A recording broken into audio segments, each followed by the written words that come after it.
আচ্ছা, তো দেখো বন্ধুরা, আমাদেরকে কি বের করতে হবে। তো তোমরা এই কোশ্চেনটা দেখে বুঝবে না কিছু, যে তড়িৎ ক্ষেত্রের বিভব 5 ভোল্ট হতে কাজের পরিমাণ নির্ণয় করো। তো কাজের পরিমাণ নাকি, তো তোমাদেরকে একটা জিনিস দেখি, কাজের ক্ষেত্রে আমরা কোন সূত্র ব্যবহার করি? ডাব্লিউ সমান সমান ভি কিউ। ভি দেওয়া আছে এই যে 5 ভোল্ট, কিন্তু কিউ দেওয়া নেই। কিউ কোথায় পাবো? কিউ মানে কি বলো তো? কিউ হচ্ছে তোমার, যে তোমার একটা চার্জ দেওয়া থাকে না, চার্জ, সেই চার্জটা হচ্ছে তোমার কিউ। তো কিউটা কোথায় নাকি? তো দেখো উপরে দেখো, এখানে তোমাদের আগে একটা এমসিকিউ করাইছিলাম। তো এখানে এই যে উদ্দীপকটা না, এখানেই কিউ দেওয়া আছে, এটা হচ্ছে তোমার কি কিউ। অসীম থেকে 20 কুলম ধনাত্মক আধানকে তড়িৎ ক্ষেত্রের কোনো বিন্দুতে আনতে 40 জুল কাজ করতে হয়। ঠিক আছে, তো এটা হচ্ছে তোমার কিউ, আর এটা হচ্ছে তোমার কি ডাব্লু। কাজ করতে হয় যেহেতু, তার মানে এটা ডাব্লু। ঠিক আছে, তো ভালো কথা। কিন্তু এখানে আবার কি বলছে বলো তো?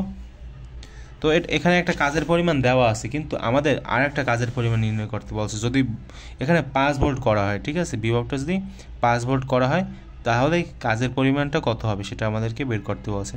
তার মানে কি, কিউ আমরা পেয়ে গেছি। কিউ মানে কি? কিউ মানে হচ্ছে তোমার, এখন আর হোয়াট না, এখন হচ্ছে তোমার 20 কুলম।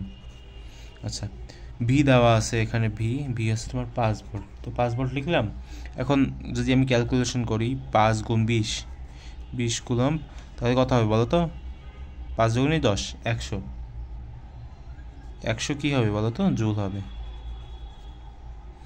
তো এর আগের ভিডিওতে আমরা তোমার এটার যে ভোল্ট, মানে এই যে অসীম থেকে 20 কুলম ধনাত্মক আধানকে তড়িৎ ক্ষেত্রের কোন বিন্দুতে আনতে হচ্ছে তোমার 40 জুল যদি কাজ করতে হয়, তাহলে বিভব কত? বিভব হচ্ছে তোমার 2 ভোল্ট বেরিয়েছিল এর আগের ভিডিওতে। তো সেক্ষেত্রে কি হয়েছিল বলো তো?